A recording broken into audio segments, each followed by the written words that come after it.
are Together We Mentor, Together We Mentor Medical School in the Caribbean, and it will be moderated by myself. And my name is Adan Garcia Martinez, and I am the Vice President of Educational Pathways. So without further ado, I would like to introduce our guest speaker, Ms. Taisha Ford. And Taisha, can you please tell us a little bit about yourself, please? Yes, so my name's Taisha. I was born in Lompoc, California, which is in SoCal, Southern California.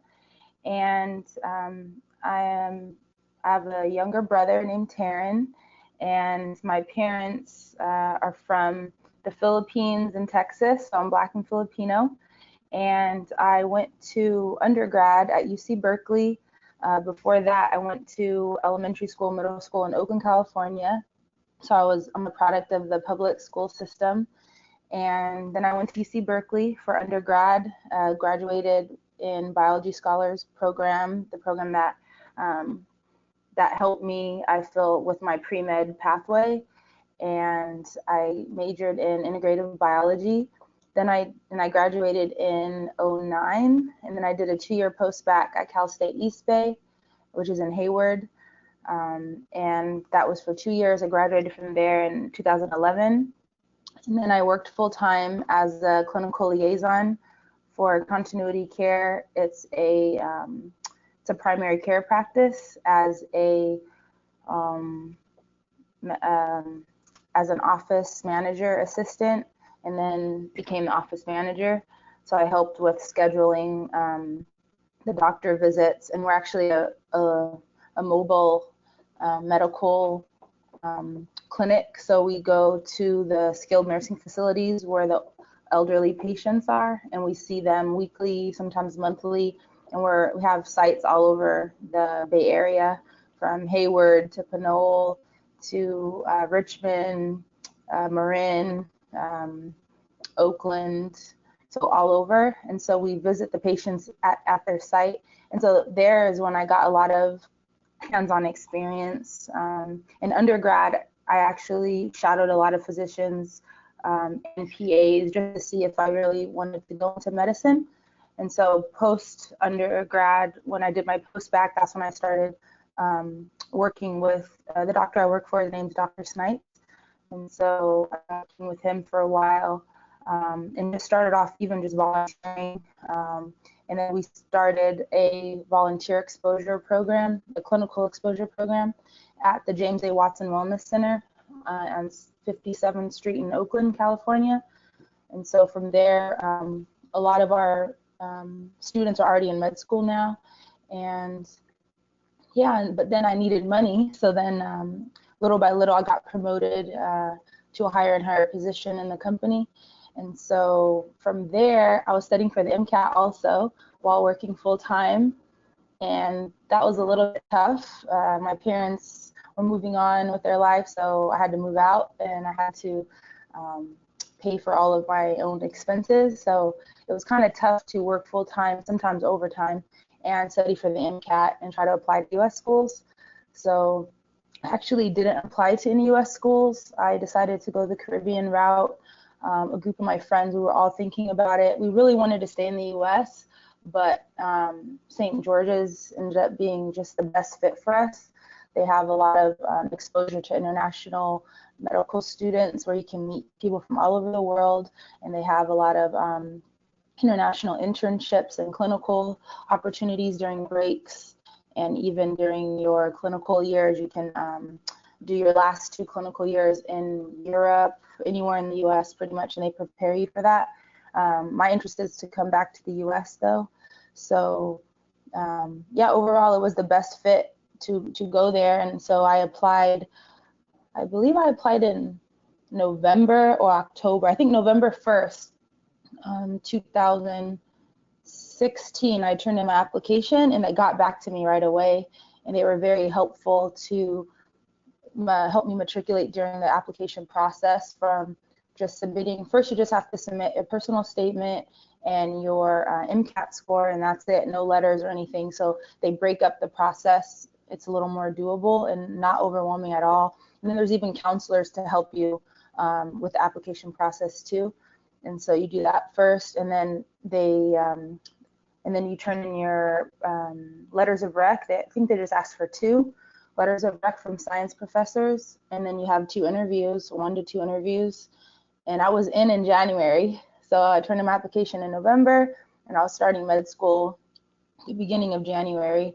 And that for me was a huge plus, because I had put off getting into med school for so long, because I was trying to get a really good competitive MCAT score, and it just didn't work out where I got it. I got a good enough MCAT score that I felt comfortable with. And so I was thinking, okay, what are my other options, And St. George's is good for, if you have a good MCAT score, great, apply, or if you don't have that good of an MCAT score and you just maybe don't take tests well, they work with you, or they just have all kinds of different student types. There's not like one cookie cutter person that they're looking for. They're looking for people who are passionate about medicine, passionate about, being a humanitarian, and passionate about just service, and who work really hard. So I had a really good experiences with the interviewers. They linked me up before I got in. They linked me up with some of the med students, and then some of the physicians who graduated and who are doing residencies. And then they connected me with practicing physicians in California and in New York who finished the program, finished residency, and are practicing. And a lot of them were happy with the program. They felt it was very difficult to matriculate. It was very, challenging, but they felt like it was the best fit for them. And you're on an island for 2 years doing your general education, and then you do 2 years in the US. So that was another plus for me, other than the international exposure, was 2 years on an island, just focusing on studying, and then 2 years back in my hometown doing clinicals. And I'm even open to not coming back to California. I'm just open wherever the program takes me. And so, yeah, so I started in January. It was 4 months. I finished in May, mid-May. It was difficult, like everyone says. And I have a lot of friends in the U.S. medical school systems, and when I describe my curriculum, they say, wow, that's really rigorous, but you're going to be ready for the steps. So at the end of year 2, we do step 1. And so that test is going to decide like where you maybe go to clinicals. Like the score is very important. So the school is known for having really high step scores. But yeah, so there's pros and cons, and I'm open to talk about it with everyone. But for me, this SGU, initially, I really didn't like it because I'm away from school. Away from my family, and it's not the US, so you don't have like the amenities that you're used to of like fast food or like nice restaurants. They have nice things, but it was just so different. And then to be around people I didn't know. I actually went down with 3 good friends who went to Cal with me, and another one was like a family friend. So I had a really good support system there, but it was just so different, culturally. It was just different, and it wasn't bad, it was just different, and I felt like culture shock too. But what I enjoyed is that there were people that looked like me. So there's a lot of people of color from Africa, from Europe, from Australia, India, like people from all over. And I felt like I really related to a lot of the people that I met. Some I didn't, some people are just different, you may not like click with them or whatever, but overall people were professional and courteous. And I just really enjoyed, after I adjusted, it probably took me like 2-3 weeks. The first 2 weeks, honestly, I was miserable. I was like, it's hot, it's so hard, and should I do this? And just really, I had to dig deep into my faith and my drive and my determination to see, I could be a nurse. I can do anything else. Like, is this really what I want to do? And I would talk to my mentors and my med student friends who are like 3rd years, 4th years, and they all told me this is normal. If you don't have that feeling of like, oh my God, what did I do? Oh no, is this really what I want to do? It's good to have those questions, because this is the beginning of a long road, and you want to make sure that this is really what you want to do. And some people, they go from undergrad right into med school, and they don't really have that thought process of like questioning, is there a plan B? Are there any other passions that I may like instead of this? And I would say before you go to med school, you want to really have those honest conversation with yourself and really put yourself in the medical field, any facet of it, so you can see if that's really what you want to do.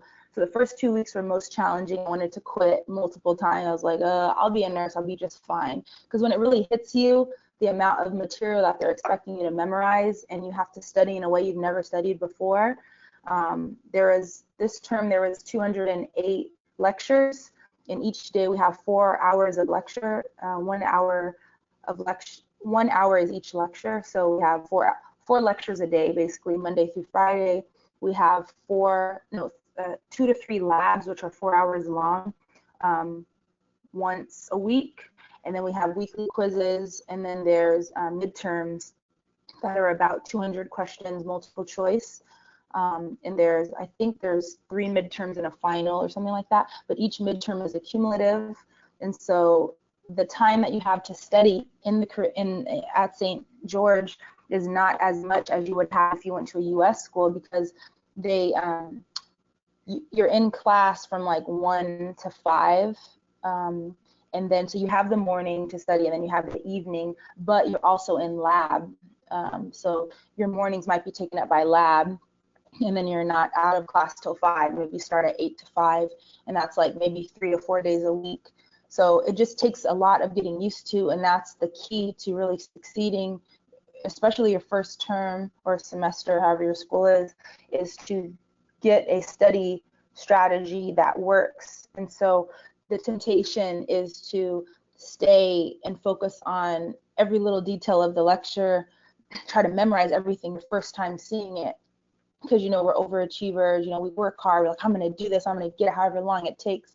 But that's not the right attitude, because there's so much material, and the best way to learn it is to have multiple passes. And so that was a strategy that they told us right up first day, but it took me and a lot of people a lot longer to catch on to that ideology of, you can't study how you used to study. You have to just spend like an hour and a half per lecture, and then see that lecture 3 or 4 times throughout the week, that one lecture, instead of focusing like I was doing is like 4 to 5 hours. I know it sounds crazy, but I really wanted to learn. I was rewriting my notes. I had all these like things that I've used in the past, but it just wasn't effective. It felt good to have pages and pages of notes all nice and neat and color coded and summary charts and all these things, but they said, even though you may think you learn best that way, the amount of material is so dense, you don't have time to really learn it how you need to and use those old strategies. So they're basically like, scrap everything you've learned before and do it this way, So for me, that was like the challenging part, on top of kind of being in a new place and everything. And they said it, everyone said, don't worry, it's going to be hard, you're going to feel like you want to quit, but that's just the way it is. There's so much material for us to learn. And so, yeah, so I actually didn't do that well this first term. And so what St. George is unique in that they offer you to retake the term if you, basically you have to score, I think, a 75 or 70, I think a 75 or like maybe a 72 or something to move on to matriculate to term 2.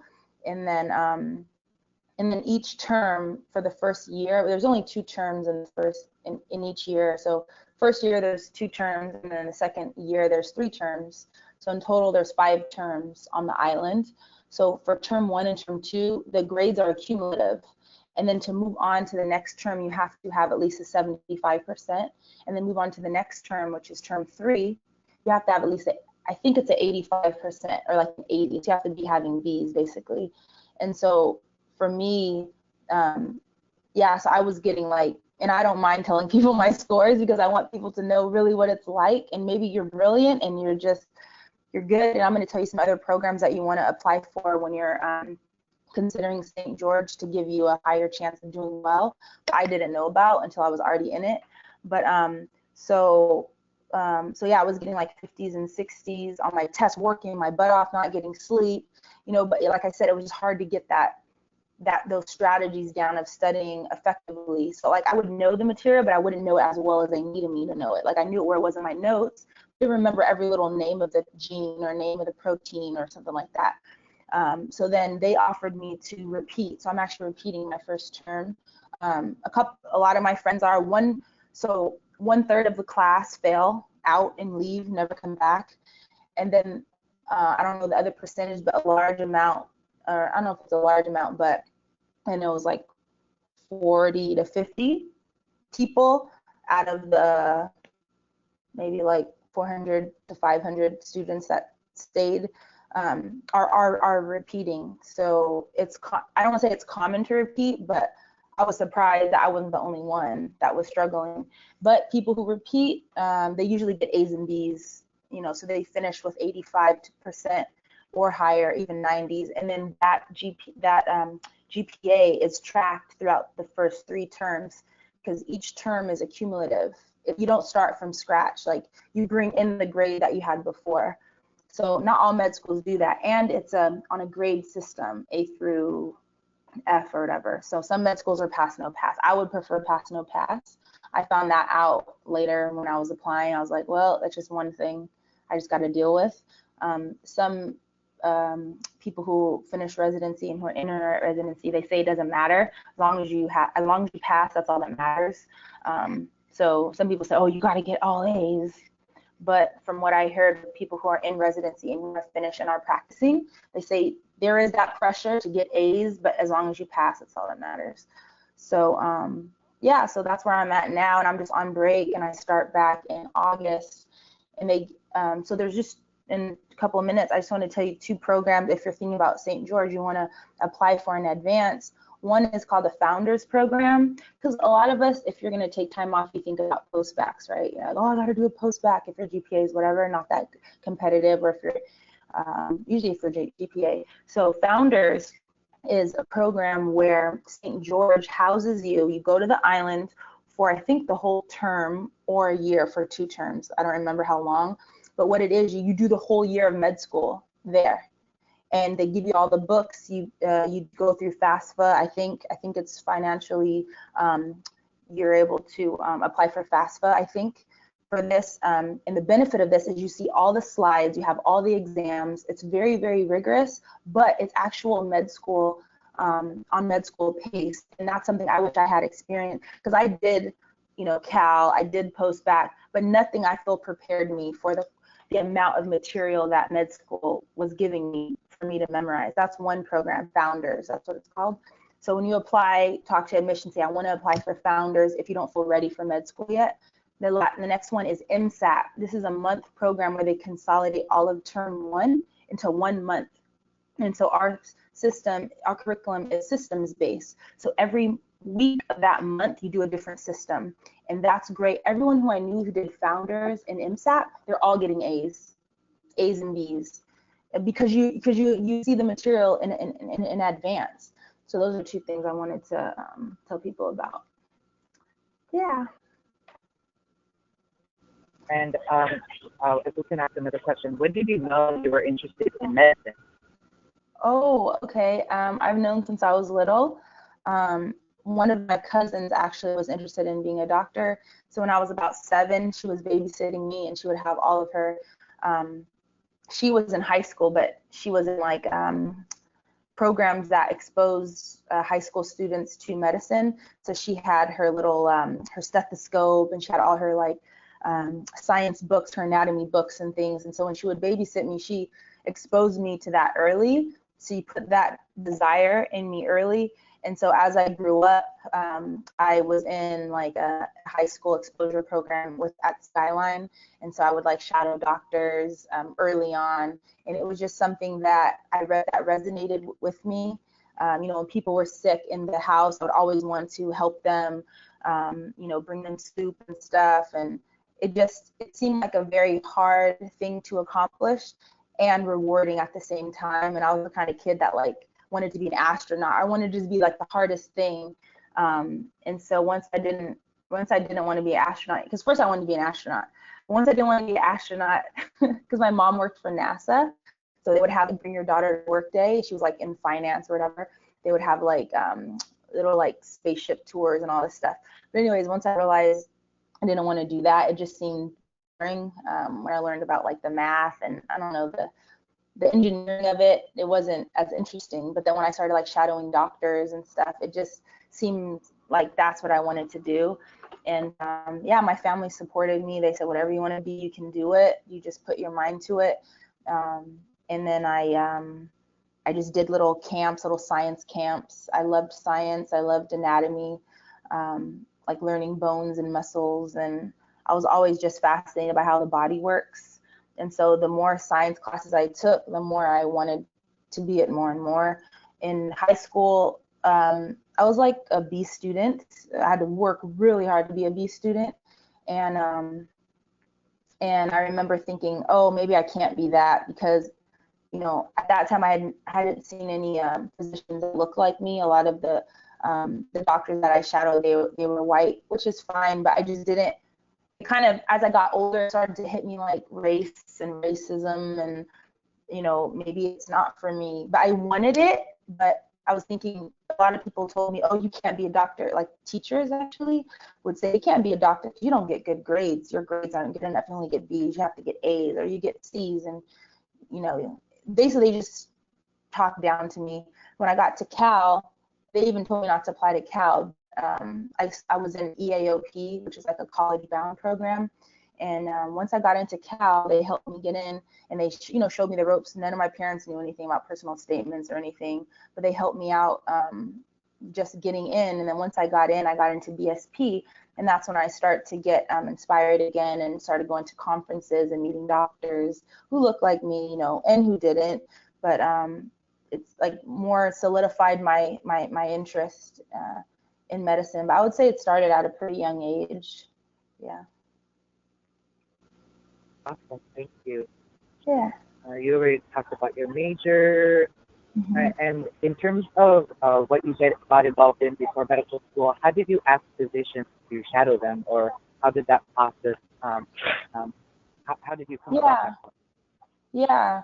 So there's, wherever you live, there's usually some type of mentorship program uh, where physicians, or even if you're not interested in being a physician, but whatever type of health profession you're interested in, there are associations that target mentorship because a lot of professionals, they want more people to be in that profession, right? So they're recruiting people. So one program that I was in early on was called Mentoring in Medicine, MIM, and that's, I think it was created by Jocelyn Garrett. She's an ER physician at Highland in Oakland, and her husband has this program where they expose high school students and middle school and college students to medicine. And so they'll do little workshops, like suturing workshops, or like workshops where you diagnose people, or x-ray workshops and stuff like that, just to kind of spark your interest.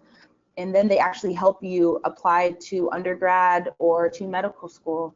And so when I was in those programs, they told me that basically all you do is you contact a physician that's in a field that you're interested in, and maybe they may say no, but you just contact them, let them know where you are in your education career, if you're in high school, if you're in middle school, or even if you're in college or post-bac, and you just say, hey, I'm pre-med, I want to be a doctor, I really love what you do, I would like to shadow you, can I shadow you a certain number of hours, whatever you're able to do. And depending on the practice, you may be able to come in and listen and watch, or maybe you might not be able to, but you put your name out there, and you just, if they say no, you know, our practice that doesn't do that, and then you say, do you know anyone else who would be interested? And these are like psychiatrists, you can do PAs, you can have them shadow, you can do ER doctors, you can do nurses, you can do you can ask anyone. And really it's just that simple, because these people are human.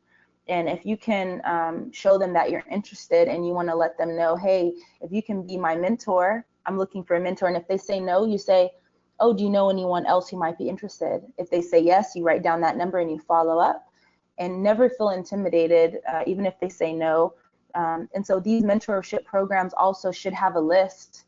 So I'm in Oakland, California, and there's a program under, it's called Sinclair Miller. And so they're in Oakland, but they have equal chapters all over. And so what Sinclair Miller does is they target African American community, but it's not just for Black students. It's for any race. And then there's a Chicanos one for Latino students. There's a Filipino version.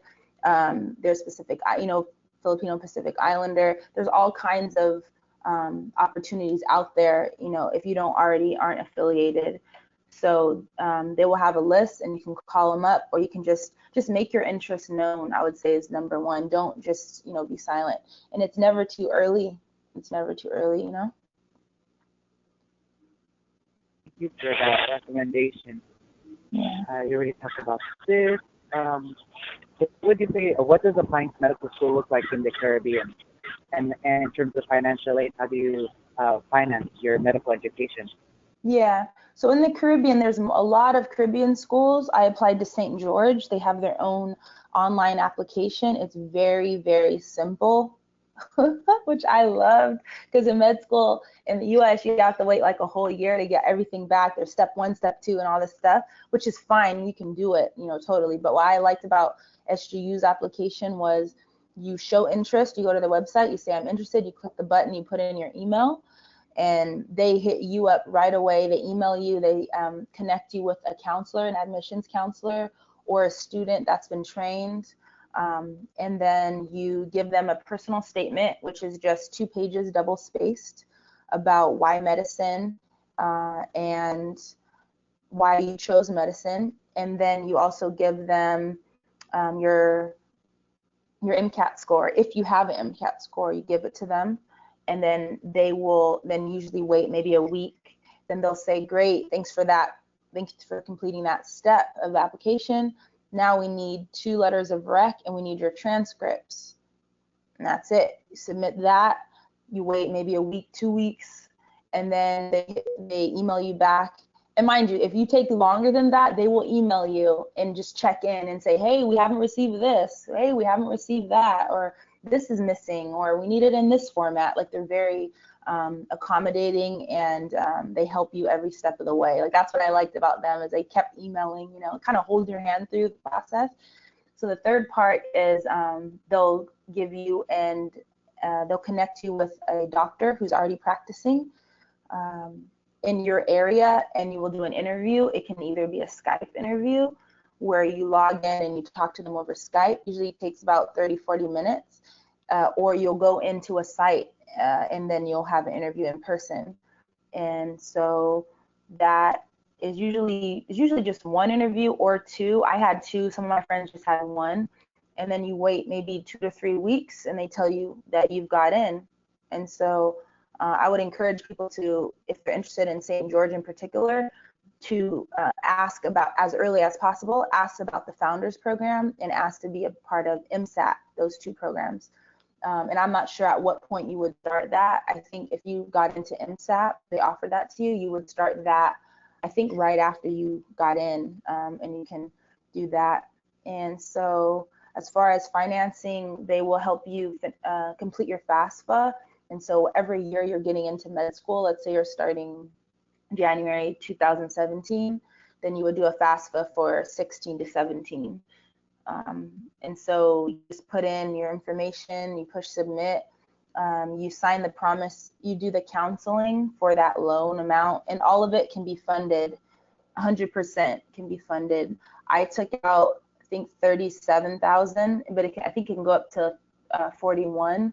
And the thing to know about Grenada in particular, and I think the Caribbean schools in general, is that it's very expensive to mail things to yourself and to buy food there. Like, it's like the money is called EC, East Caribbean money, and it's very expensive. So it's like maybe double the amount of whatever you would expect to buy here. And there's not that many. They have grocery stores, but it's just not as abundant as like US would be. So with that, they usually encourage you to take out a little bit more money, like on the 41,000 amount, and that's 41,000 potentially per term. So that's expensive. People once they hear that, sometimes like, oh wow, I didn't know it was so expensive. But it's like, yeah, that's per term, but it's 100% funded. You never have to come out of pocket. The only thing you have to pay, I believe, is the initial application fee, which I think is maybe $100, or maybe 60 or something. But it's not too expensive. And other than that, everything else is taken care of through your loan money. And you get your loan money, I think, a week before school starts. So it's totally doable. They give you the money into your checking, and then you have money to spend when you're out there. So. Oh wait, sorry. They also have scholarships. They also have a lot of scholarships, and you can get those on the website. Yeah. Awesome, thank you. And then our next question is, what is like medical school like in terms of how much free time you have, or like just how much studying it is for you? Yeah. So med school is like, um, it is. I heard the analogy of like drinking water from a fire hose. So it's like a fire hose with all this water is coming out and you're trying to just sip a little bit, and it's like so forceful, blah blah blah. But med school is basically like nothing you've experienced. There's no way to explain it, because people explained it to me, and then when I started I said, no, it's nothing like what you said. No, no, no. So it's just hard. It's the hardest thing you can imagine, but it's doable. So even though it's hard, it's doable. So like I said earlier, there's lecture. Our curriculum is that there's modules, and so the whole first term, which is 4 months, each term is 4 months, and so the module is about, I think, 6 weeks each. And then there's lecture from 1 to 5. So there's 4 lectures a day, Monday through Friday. Each lecture is about 50 minutes. You get 10-minute break. And then, so if you can imagine 20 hours of lecture where you're sitting, listening, taking notes. And then there's 4-hour labs, 3 to 4 hour labs. And the lab is based on what material you're learning that in that module. And that lab has a pre-lab that usually takes 2 to 3 hours to learn and do, because when you go, but you basically have to pre-read and study the material. Hopefully you've had it in lecture already, so it's familiar. But like, for example, histology lab, they'll give you the slides and you look in the book and in your lecture notes and you try to prep your histo slide. So you have a slide and you have to say, okay, what is this slide? What's the stain? They give you a manual, but you basically have to prep for lab as if you know what you're talking about. So that's pre-lab, that's prepping for lab. Then you have the actual lab. And then after lab, then you have lecture. So usually from 5 to like 10 or 11 or 12, you can study. And you want to take a break, you want to eat, you might want to go. They have a movie theater there in Grenada. They have nice little mom and pop restaurants, cafes and stuff. There's a gym. There's the beach. So you can have fun, but you want to make sure that you're ready for lab and lecture. And so before lecture, they say that you want to pre-read 15 minutes, which is way too little, but that's what they say before each lecture, so you have an idea of what lecture is about. So it's not just going to lecture, but it's prepping before lecture and then after lecture going over what you just went over, but not too long because you want to make sure you have time to go over all the lecture or as much as you can. And then so there's that. So there's lecture, lab, and then there's quizzes, weekly quizzes. You just have to get 50% to get the point. It's just 1 point. And then there's midterms. And so different labs are different, but you're always going to have a pre-lab stuff you're going to have to prep, and then you have to study for a lecture. And then other than that, there's no any other projects or anything like that. And so time-wise, you usually are studying in the morning. I like to go to the gym in the morning, so if I have lecture or if I have lab at 8, I'll go to the gym like 6 to 7, and then go to eat, and then go to lecture, have lunch during the break, and then go to, there's also these like small group kind of things where Upper term classmen will teach the lower term. It's called DES, Department of Educational Services, I think. And so what they do is they break up in hour chunks from 6 to 8. They have small groups where they teach whatever topic is on the list. So whatever lecture you had, they'll like go into that lecture, or the group of lectures, like maybe all of genetics or whatever, and they'll have like an hour of just straight genetics small group where you can do, and these are taught by students, so they have all types of different ways of going about it. Sometimes they're lecturing at you, sometimes they give you questions. This is a smaller setting where you can ask for questions, and so every day, Monday through Friday, you have this option from 6 to 8, and you don't have to go to it, but those are options. It's like a small group, little discussion group. So from 8 to 11, you might want to go, go to dinner or go party or something. But mostly people party like on the Friday, maybe Friday or Thursday. Some people party every night. So everyone's different. But it's definitely a lot of studying. But you don't want to get burnt out. So you want to just take it easy, do your best, try to prep as much as you can, and just don't get stressed out, because that is the number one thing you don't want to do. And then when you go to lab, even if you're not as prepared as you'd like to be, you be confident no matter what. That's something I have to tell my friends, like fake it till you make it when you go to lab. Even if you're not prepared, you will be prepared somewhat, but even if you're not prepared as much as you want, they're going to be hard on you, and they're going to be like, oh, what's this or what's that? And you just do your best to find the answers in your notes. You do your best to know whatever you're supposed to know for those objectives. But if you don't get something right, it's okay. And if you feel dumb, that's normal, but just never show it. Like I would say, just try to be as confident as possible, because that's a level of professionalism, and you're graded on professionalism, and it just makes it more enjoyable, because they kind of try to haze you in lab, like, oh, what's that? You don't know that. Oh, you're not prepared, blah, blah, blah. But you just keep a smile on your face, be pleasant, and professional, and just say, oh, I think it's this, and for my study, for my reading, I remember this or that, and you'll have your notes in front of you. Sometimes you'd be like, just scroll real quick, oh, it's this, and just stay positive and stay confident no matter what. Like that's a big thing. So yeah. Oh, I can't hear you. Okay, now I can, I think. Sorry, thank you. Sorry about that. So Okay. like I was saying, for our last question, any words of advice to anyone interested in medical school? Yes, I would say you can do it. If you want to do it, do it. Don't let circumstances stop you. Don't let money stop you. Don't let a boyfriend stop you, or a husband stop you, or a wife stop you. Like, you can do it, and you're going to do a service to your community and to yourself, because it's so fulfilling, just making an impact.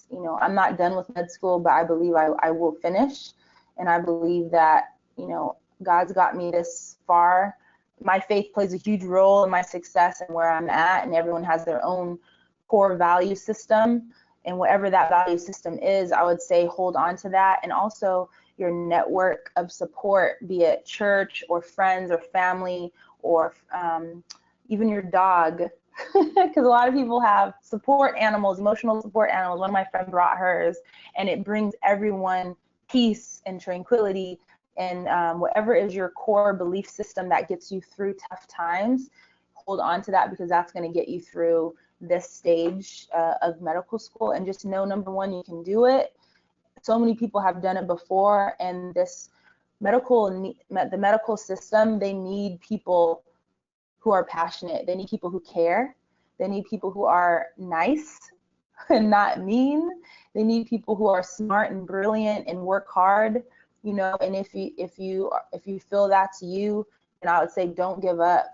Do not give up, no matter how old you are or what you've been through, because medicine needs us. They need people who look like us. They need people who don't look like us. They need, and any problem you have, it can be overcame. If it's money, there's FAFSA. If there's so many mentors out there who are willing to coach you along the way. When I'm available, my email is there. And I just never believe that anything is impossible. I always believe that anything is possible if you just have faith and believe, number one, and then you work hard for it and you just be smart. It's not about studying hard, it's about studying smart. And you have to be humble enough to change what doesn't work to get to where you need to be. So yeah, just be flexible and really think if this is what you want to do. Shadow doctors, volunteer, scribe. You can apply for scribing positions in the hospital, or you can, yeah, just anything to get your hands dirty and just see what it's like, even if it's not in a hospital, if it's in a clinic, or if it's in like a rural community, or if it's working with Native American on the reservation. I have friends who work there.